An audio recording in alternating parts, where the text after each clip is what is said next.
ঢাকা বিশ্ববিদ্যালয়ের ফজলুল হক মুসলিম হলে চোর সন্দেহে গণপিটুনির শিকার হওয়া ব্যক্তির পরিচয় নিশ্চিত হওয়া গেছে। তোফাজ্জল নামের ওই ব্যক্তির বাড়ি বরিশালের বরগুনা জেলার পাথরঘাটা উপজেলার কাঁঠালতলী ইউনিয়নে। তার বাবা মা কেউ বেঁচে নেই। তিনি মানসিক ভারসাম্যহীন ছিলেন বলে জানা গেছে। বুধবার রাতে শিক্ষার্থীদের একটি দল তাকে মারধরের পর মুমূর্ষু অবস্থায় ঢাকা মেডিকেল কলেজে নেওয়া হলে কর্তব্যরত চিকিৎসক তাকে মৃত ঘোষণা করেন।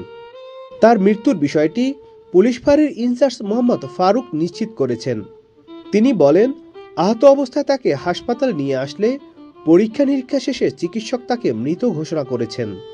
লাশটি মর্গে রাখা হয়েছে। প্রত্যক্ষদর্শী সূত্রে জানা যায়, রাত 8:30-9টার দিকে ফজলুল হক হলে তোফাজ্জলকে চোর সন্দেহে আটক করেন শিক্ষার্থীরা। পরে চোরের গ্যাং শনাক্ত করতে তাকে জোর করা হয়।